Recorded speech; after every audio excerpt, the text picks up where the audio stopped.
to part 3 of our Natchez Trace Parkway adventure. We are going from Lawrenceburg, Tennessee today back to the Trace and to the end of the northern terminus, which is near Nashville. The first thing we did was we took this, or it was basically called the Old Trace Drive.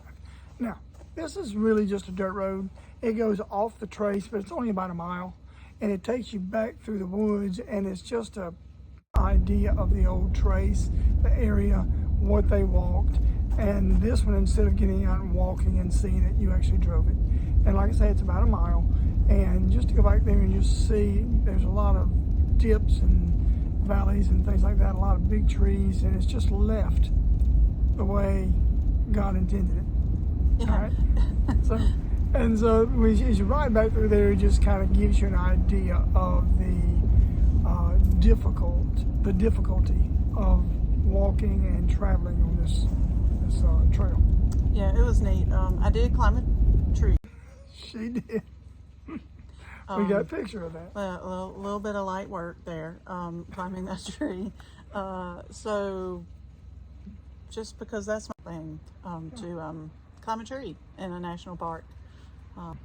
Anyway, so the next stop after the Old Trace Drive was Napier, I believe I'm saying this right, Napier Mine, which was, I guess, what kind of mine was it? Iron. It was an old iron ore. What was iron ore? But anyway, it was an old iron mine, and it's good because you see the big dip. You can tell where they mined it, where they dug it, and then you can also follow this trail that shows how the water would run down to this mine, and so it's got a little story there. So it's kind of neat to look at. Yeah. To watch. After Napier Mine, we highly suggest stopping at Metal Ford. Again, Ford, not just a vehicle, a shallow place in the river where... Here we are walking along the Buffalo River. This is where they would cross. That's the waterfall right there. It's the Metal Ford, and this is where they would cross the river.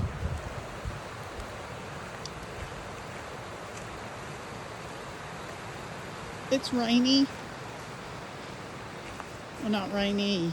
It is rain currently. Sprinkles and chilly.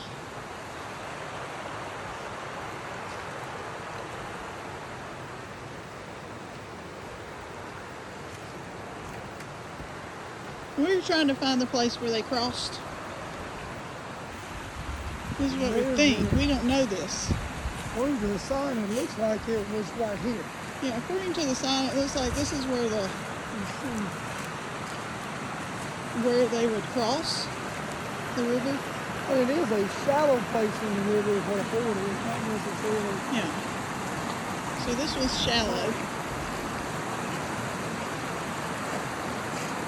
Maybe Jerry's found it. We're not crossing this river. No. For sure. Well, how they would step across there, see how it's above the water and it kind of running falling that way. So it's just a shallow spot in the river. We did find the area where they probably most likely would have crossed. And there's a sign there showing you exactly where, not exactly, but what they think was the shallowest place in the water to cross. After that is the Meriwether-Lewis historic site. Highly recommend stopping there. There is camping there as well for your RV, no hookups, but a really large campground there for you to stay at. And that is, there's a memorial set up for Meriwether-Lewis, who apparently, supposedly, history says he killed himself there at Grinder's Stand. He was traveling to Washington, D.C., got to the stand, stayed there the night, and the lady that was there heard shots in the night and went to find him, and he had shot himself.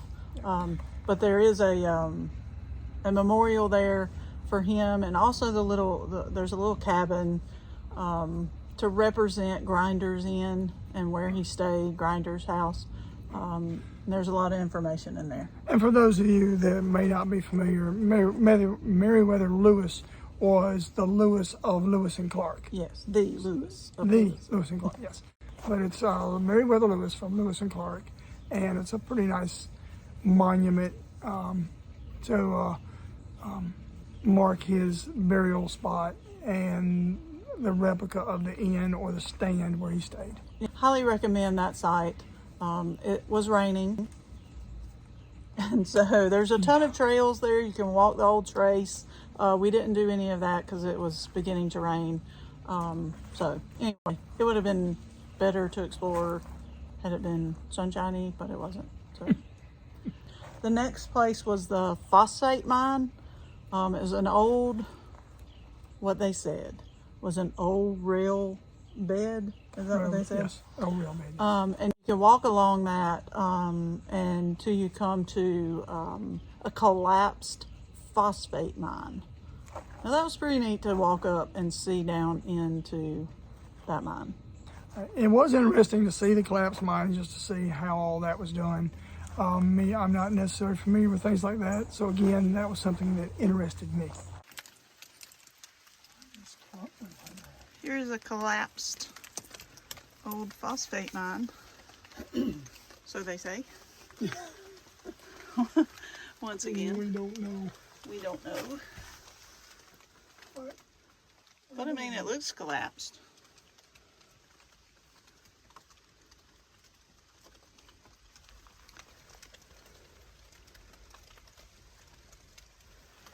I guess these are limestone layers. Is that what they say this is? That's what they say. I mean, I can't help but believe. Looks like it's just crumbling. Look at little flakes. Ah, serious destroying national park property. I'll take that one home. That might be worth $1 million someday. Maybe.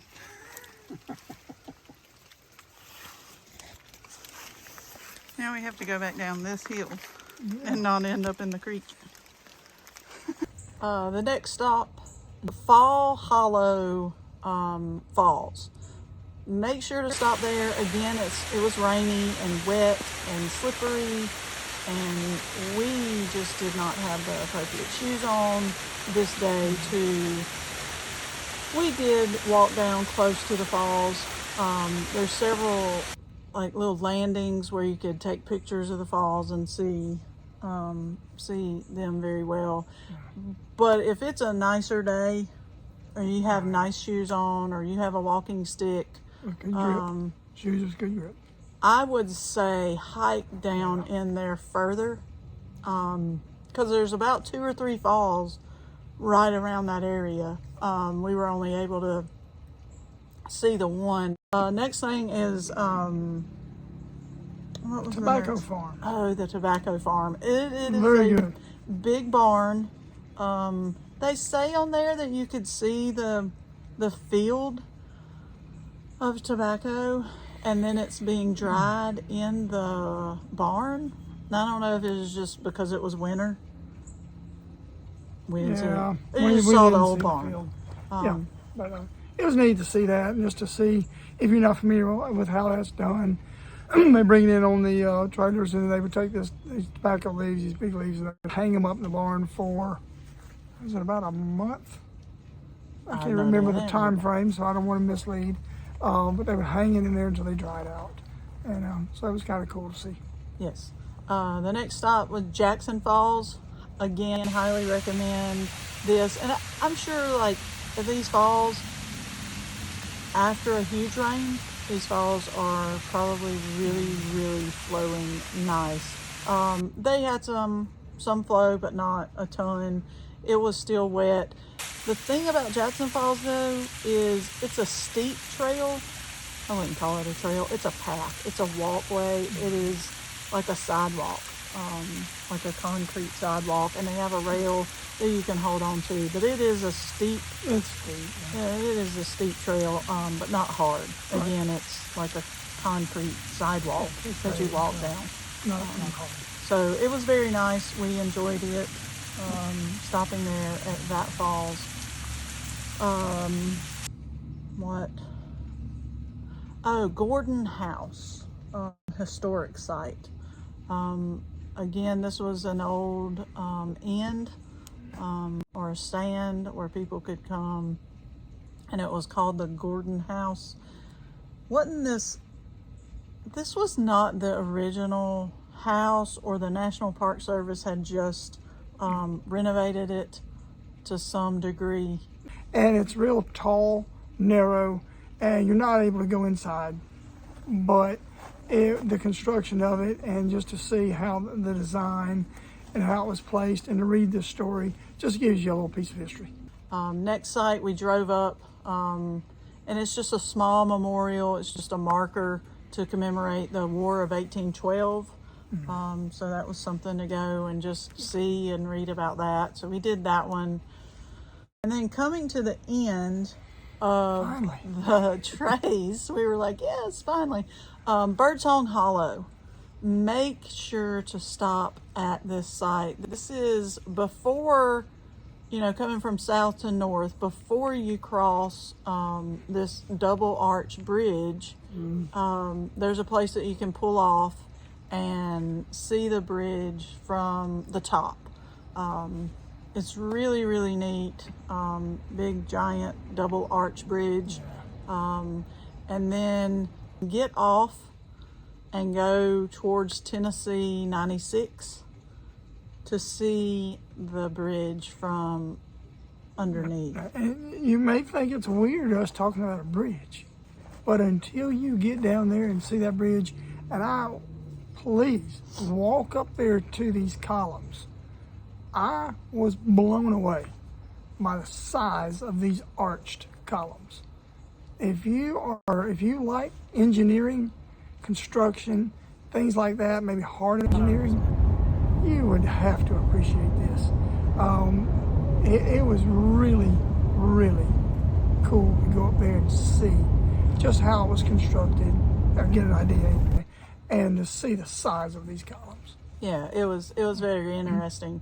Right past Birdsong Hollow, you will pass the next sign for Natchez Trace Parkway from the north, and we were done. It was 444 miles. We took 3 days. I mean, you can easily take 4 days or even longer if you stopped at everything, but ours was 3 days, 3 full days on the trace. Look it up, plan your trip. We highly recommend you do it. Speed limit 50 miles an hour. 50. It was great. Again, not many people on this road. You will barely see people. So that was good as well. Just a nice trip. It was a very good trip. And if you're like me and you're real skeptical about it, and it's like, I don't care to go see mounds and ditches where people supposedly walked. That was my attitude. But I thought, you know what, I'll be with my wife. It'll be a time to just get away, enjoy ourselves. But I absolutely would recommend this. Yes, we highly recommend you take a trip along the Natchez Trace Parkway. Thank you for watching. Make sure to like and subscribe to our channel. This has been another episode of Knucklehead Adventures, Where we mess up. so you do not have to. That's right. Thank you for watching. Thanks.